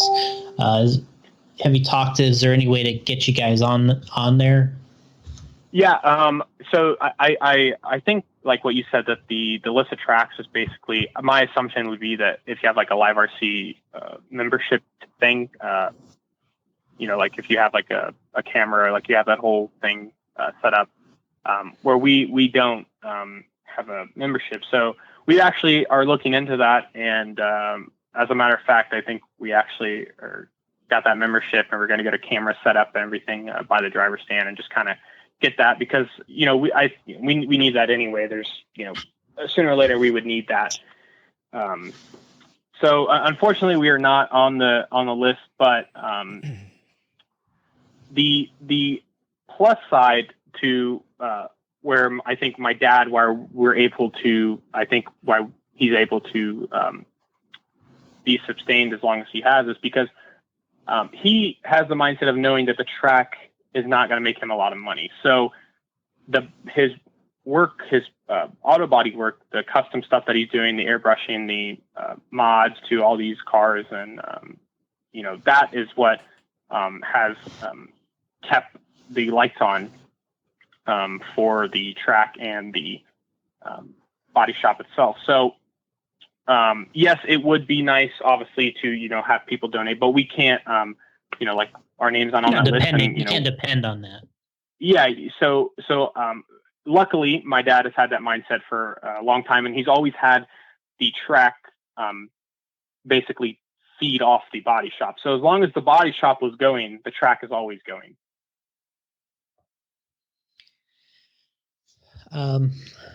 So kind of stepping aside from the track stuff a little bit, get back into your racing, and just, you know, obviously you've made a lot of strides. You know, there's over the years, Florida's always been a big racing market. You know, we've always been able to race 10 scale, 8 scale, on road, all the different things. You know, you're trying to climb the ladder there, get into the pro ranks category of racers. And you know, what's it like trying to climb that ladder and make that next step, and, you know, maybe make the main at the Ruona Nationals, you know, that type of thing, podium re-race, or in the open class or something. What's it been like trying to travel this ladder? You know, it's been awesome, Jason. I absolutely love racing in general, anything to do with RC, like, super passionate about it, motivated. I just love wrenching. I mean, you've seen my wrench room. I spend all day, all nights, long nights in this room. And so climbing, you know, kind of climbing that that ladder is, it's been a journey, but it's been a fun one, and you know, one that I've worked extremely hard, and I'm continuing to work really hard at, and I just enjoy every second. You know, unfortunately, I've had, just like anybody, the downfalls or the times where, you know, you just don't have that weekend or that week or like that month, but that's part of it. You know, I think you know, everybody has that. So looking back though, some of those bad weekends have taught me lessons on what to do, not to do, you know, what I could have done differently. And so climbing this ladder, you know, to really, you know, get my name out there and just become on that pro rank is, it's been awesome. And it's been a lot of work, but I don't regret, or I don't want it any other way. I mean, super happy that, you know, I guess I'm in a position that I am, where I can, you know, my parents allow me to do this, and you know, obviously you and you know, everybody that supports me, and just basically just doing what I love to do. Yeah, you know, a couple questions we had here. And then we got some guys that, you know, like Jim Hess. How'd you get to be so awesome? Thomas Tran, how much are you going to miss going on trips with T Tran? And Matt Wilbert's asking you why you got 2 phones. Yeah. Will Britton, you liked his tires? I don't know if you want to comment on any of these little. They're not so much questions, but just kind of fun with people that you know, right? Yeah. You know, the Jim Hess guy. Man, I think as long as I can remember racing off road, he's been around racing at our first location track, and then SCRC in Sarasota. That was a track, his home track, and he's been around for as long as I can remember, for as long as I've been racing off road, and I used to just be the little kid that had some speed but never could really make anything happen, and I always I guess kind of those guys used to beat me, truthfully, those guys used to beat me. And like when I raced e-buggy, started running e-buggy and stuff, those guys used to be right there with me. So yeah, it's definitely been fun, kind of, where I am now, looking back and talking to those guys, and they're just, kind of like, man, we used to be able to run, we used to finish on the same lap, and like now I can't even keep up the corner with you. And so it's just fun, it's just cool to see the progress that I've made, and I really don't realize it, until you kind of just step back and like talk to these guys that have known you since you were a kid. Cletus Snow, a lot of these things we kind of talked about already, but Cletus was wondering, do you ever feel like you hit a plateau? And if so, what gets you motivated to kind of get back at it and say, I'm going to get over this hurdle? Yeah, there definitely has been some times where I've been at races and I've kind of I've had a lot higher expectations for myself, just knowing how I've been progressing and stuff like that. And there's definitely been times where I have for sure thought I've kind of hit this wall, and there's been plenty of times where I've just been super hard on myself, maybe this is the limit, maybe this is as far as I can go. And then I think what keeps me going though is when I get away from that bad weekend that I have, and sometimes I'll watch like the videos like Thomas would do at these races, or Paul, or even you, and I would watch how I'm going around the track, and I actually have I feel like I have the speed watching, and I think like I just that stepping away from that weekend, or just getting that weekend behind you, and then just kind of like watching that one video where you were running good, or something like that, and it just keeps me motivated. So I like watch that video, and I'm like, okay, I'm like, all right, that weekend's over, like on to the next, and I just kind of forget about that weekend, and I just look ahead, and I'll go back to the wrench room and just like stay motivated, just wrench and just get all the cars ready, and then I'll just like not even like think about that weekend, not try to talk about it, not try to worry about it, and I'll just move on to the next event. So on the questions here, and this is something, this is from your buddy Jackson Brunson. He's asking what's next on the agenda. What do you got coming up? What are you kind of concentrating on? Well, being that the events that are happening in the world, I think, obviously the PNB is obviously on the agenda for when that race is rescheduled, and the Silver State when that race is rescheduled, and then we have the Field Nationals, which the signups will open tonight, so we'll get signed up for that. So I think any those three races for the next big race, PNB, Silver State, and the Field Nationals are all pretty close, considering hopefully if this virus does go away soon, we can get back to the track. We got you got shout outs here, Robbie Diamond, Kyle Conover. Yep. Yeah, he was wondering, he's like, I used to beat you, you're doing so good, congrats. Just kind of some comments, which is cool. Austin Homer, when going to a new track and trying to get set up worked out, what is your first change? I think the first, especially for maybe indoor racing, because I guess where we can start with that is just making sure the tires are up to par and they're broken in properly, or they're soft enough, or they're not too new or not too old. I think that's the first thing I definitely look at. And, you really can't change anything or start messing with your car, doing all this stuff until the track is actually ready. I think a lot of people they'll go out there for like their first few packs. They'll run, the first run. They're like, oh man, car's loose. And they run the second one. It's like, oh, it's still loose. Third one's still loose. And it's like, we've only got 2 hours on the track. And, I definitely don't change anything until the track is ready. And making sure, and when the track is ready, if my car is, maybe not doing what it needs to do, or I don't feel comfortable with it, I will always, check tires first and 10 scale and make sure those up to par. And then I like to go to the ball diff too, because, that's where all your traction comes from in a two-wheel buggy. So, I go to the ball diff, make sure that the ball diff is good, make sure my drivetrain is free, and then it's the shocks. After that, if none of that's working, then it's on the shocks, and then so on and so forth.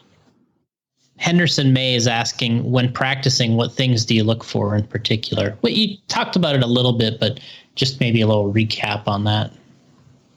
Yeah.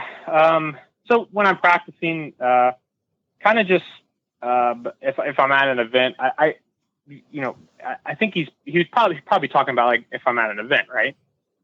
Yeah. Yeah. So if I'm at an event, I would. The first thing would just to learn the track. I mean, it's just, just make sure you can get around the track, just kind of get some laps in, you're not trying to be the fastest guy, and just get around the track, get a feel for it, get comfortable with the driver's stand, the depth perception of everything, the layout, kind of find your marks, find your weak spots on the track, your strong suits, and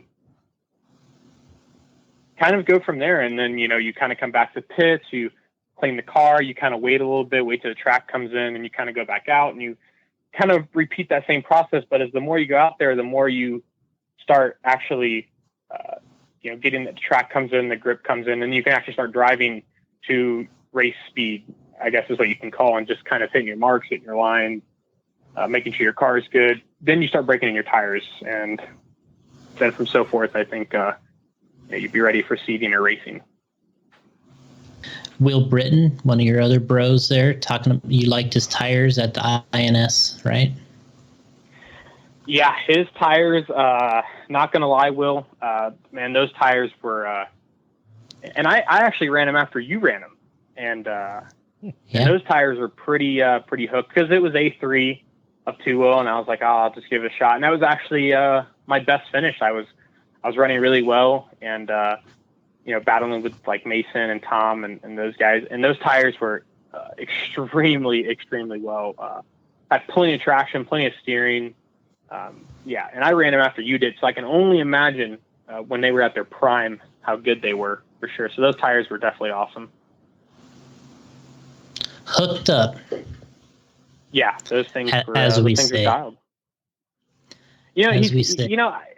The more we hang out with, well, now that kind of we're on the topic, I really, the guy, he's kind of a goofball, but I mean that in like the nicest way. Like, when I hang out with Will, it's like, he's just always kind of smiling and laughing, and it's just kind of, I don't know, the more I hang out with the guy, it's just, I really like being around that guy. And, he's obviously, got a good heart, and, and he's doing it for fun, and he's enjoying himself, and that's, that's what it's about. And, it's just awesome. Last time pitting with that guy was at the INS, and, I think he kind of just lightened the mood of the event. I guess you could say.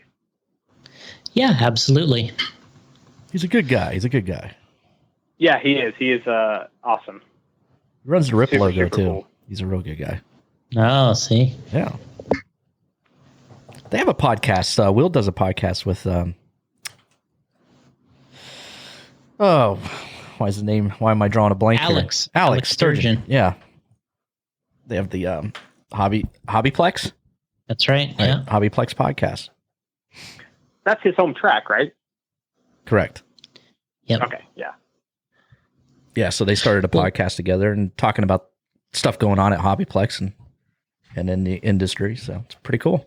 They do a good job. Yeah. That is cool. Yeah. I mean, the guy's just super cool, man. I just really like being around the guy and kind of just laughing and having a good time with him. Yeah. Him and Alex, they both had great personalities to do that. So yeah, they're really good on the mic, good on doing the podcast. And plus Alex does the YouTube channel, After Hours, Hobbyplex After Hours, which is pretty cool too. These guys do a good job. So Scott Boatwright was just saying, do you have a game plan when you go to some of these events? Win. Yeah. I definitely win when we get there.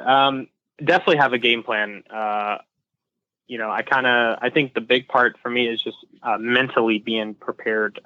Like going into the race, if it's a new weekend, or like, especially if there's a lot of fast guys there, got, Tebow or, Spencer and Dakota and Lutz, Bornhorst, those guys, Mayfield, obviously. And, just going into that weekend, just really prepare my mental state to kind of be strong and just, kind of just be like, I guess kind of aggressive, kind of just jump kind of feet first. And I think, I hear it all the time. People are like, I'm in Mayfield seat, I'm just going to like not run, or, I'm in Spencer seat, not going to run. And I get it, being that, there's a reason they are the best.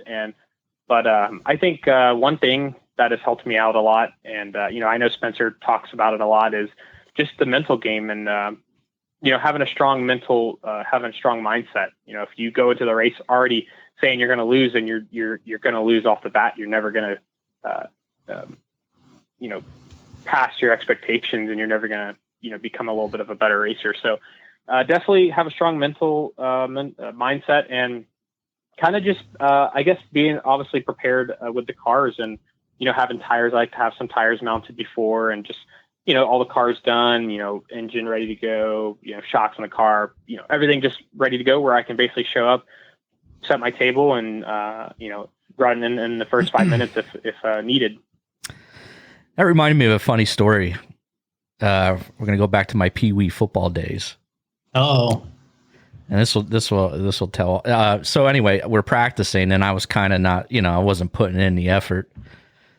And we're going up against a team that was really good. I mean, this team's undefeated, and they're known to be good at that time. And I was just kind of like, and the coach is like, "Yo, what's up? What's going on here? You're not hitting that hole fast enough." I was running back, and I'm like, "I don't know, coach. What's the point? We're gonna lose anyway." I'm sure you like that one. Huh? I had to run laps around the field. It was, oh man. Was that a terrible attitude I had, or what? He's like, yeah, I mean, he was getting ready to beat me up on site. Yeah.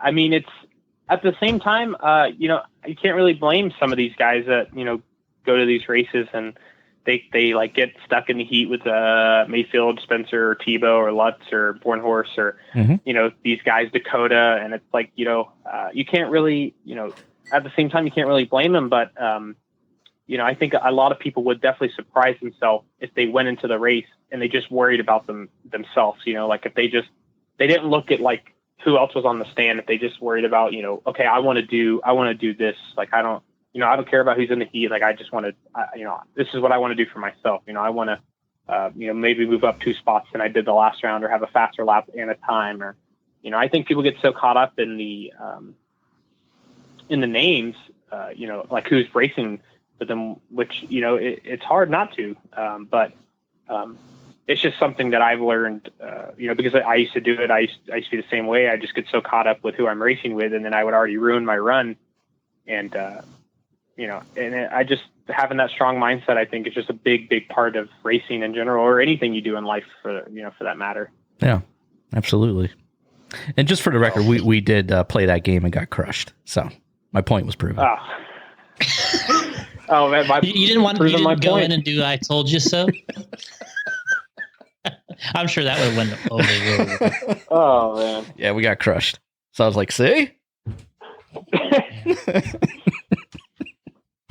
Yeah, well, you know what? Half the time, there's, half the time, you'll probably edit this out, but half the time the guys do get crushed. But you know what? Oh, we're not going to edit it out. We're keeping that in there. Oh, cool. All right, so we'll get. No. I got Lee going to tell 2 stories. I'm going to get him to tell 2 stories, and then he can give a shout out to everybody, and then we can be done. But the 2 stories I was going to talk about was one, Lee, the one you're talking about where we were at the INS, and And this talks about, you're racing with the big boys and everything. And you're talking about, Mayfield came up on you and then like he got by you. And then like, he made a little mistake and you're like, oh man, I know this guy is he's like, I'm preparing. He's going to yell at me because I was in his way or something. So, and then you're like, well, he didn't yell at me.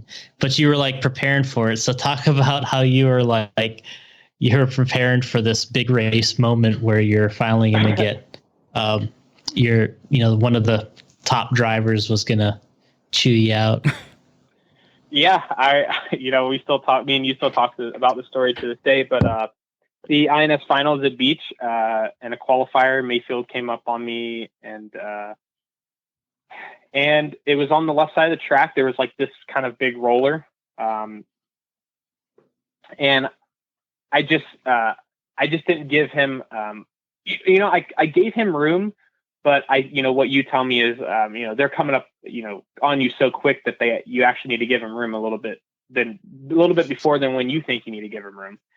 And, I gave him room, he got by, but he turned and stuffed into the pipe. And then I just kept going. And like, as soon as that moment happened in my mind, I'm like, oh yeah, this is it. This is like, I'm about to get yelled at by Mayfield. Like, this is the big moment. And like, I was already preparing myself for just total being chewed out, by one of the best. And, and I'm like the whole race, like I was focused racing, but I was like, all right, well, 1 minute left, just hold it together and, we'll kind of just keep the head down when we walk off the stand. You're like, maybe I can hop off the stand over this way. Yeah. And, when the race is over, I like kind of look back and Mayfield's walking behind me and I'm just like, oh yeah, here we go. This is it. He like didn't say one thing to me. And then, I was kind of shocked. And then I told Jason, I know he was watching. I told him like, man, I really thought Mayfield was going to yell at me. And I was like, so prepared, so ready to just, to have that moment because I feel like all these up and coming guys have had that moment where, maybe a Cav or, just one of these guys just, in the moment, heat of the moment, just kind of, yell at you. And I for sure, I have not had that moment yet, but I for sure definitely thought that was it. And I know it sounds really weird, but I told Jason I was kind of looking forward to it. Like I was just kind of like, yeah, I don't know. It was just, yeah, like I kind of made it. I was just like ready. I was like, oh, I'm sorry, Mayfield, but I'm kind of like, maybe this is it. Like, I can check this off my list.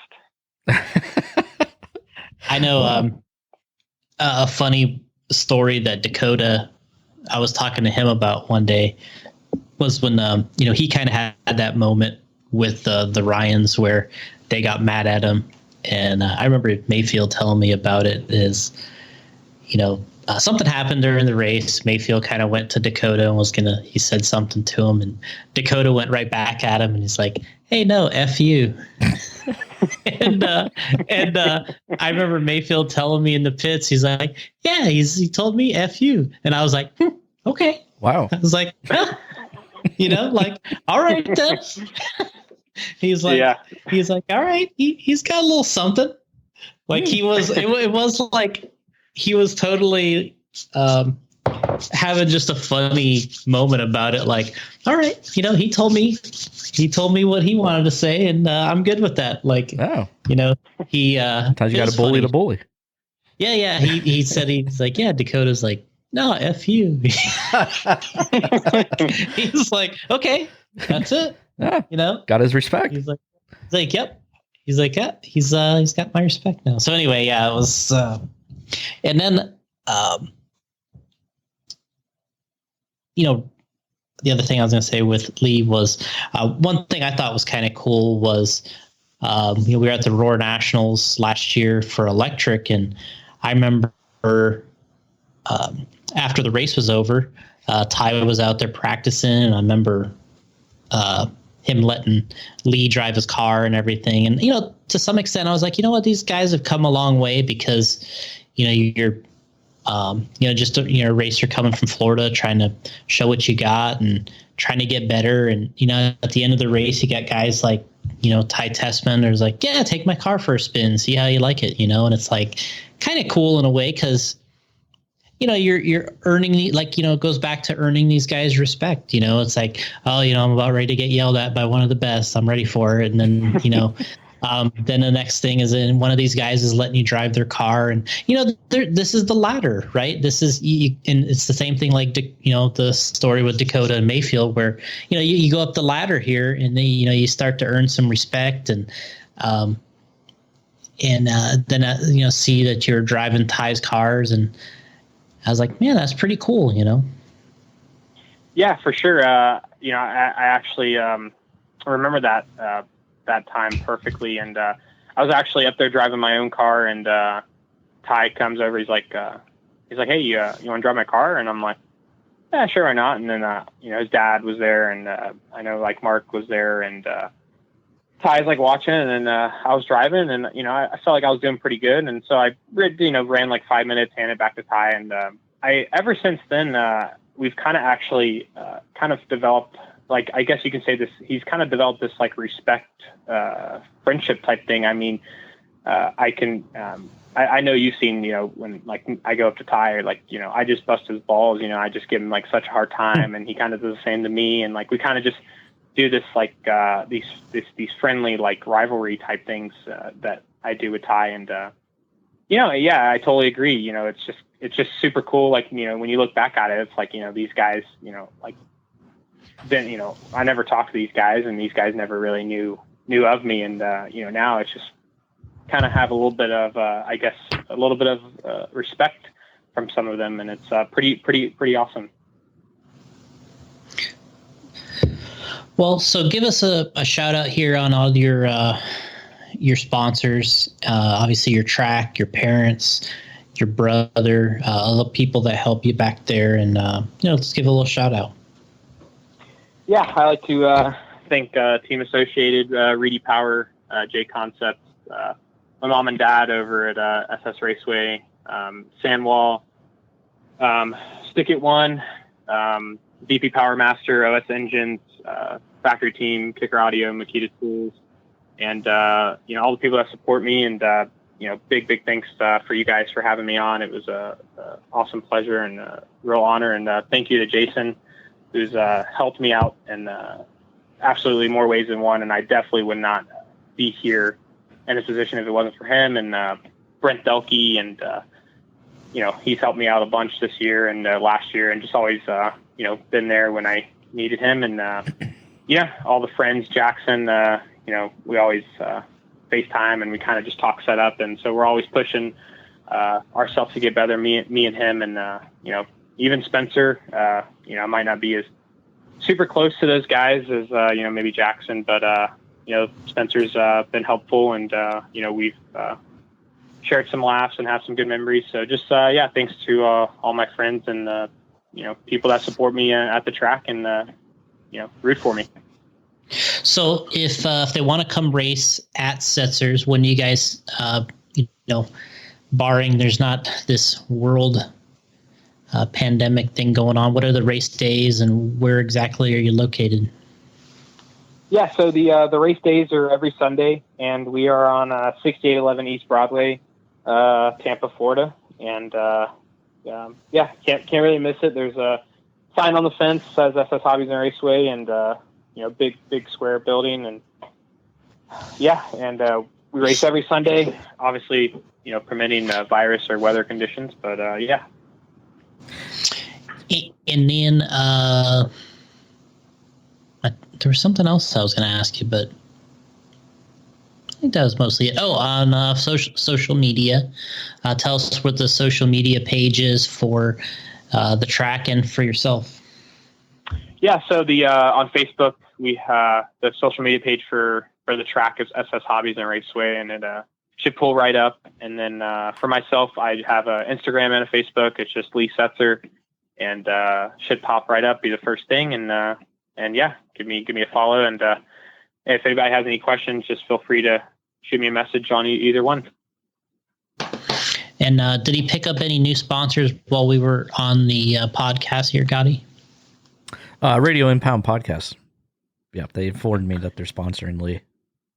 Yeah, Radio Impound Podcast. Yeah, I actually have the stickers that Jason got me some stickers from Stick It One, and got the RIP sticker on there for the new bodies. Oh, fantastic! Thank you very much. Yep, appreciate Look at that. Yeah, it's definitely an honor to be on here, and super grateful for you guys. I appreciate it. Yeah, awesome. Appreciate it. All right, Lee, we'll get back to doing your thing. We're going to go get some dinner and keep us up to date, man. Yeah, thanks guys. Appreciate it. All right, we'll see you. Take care. Yep.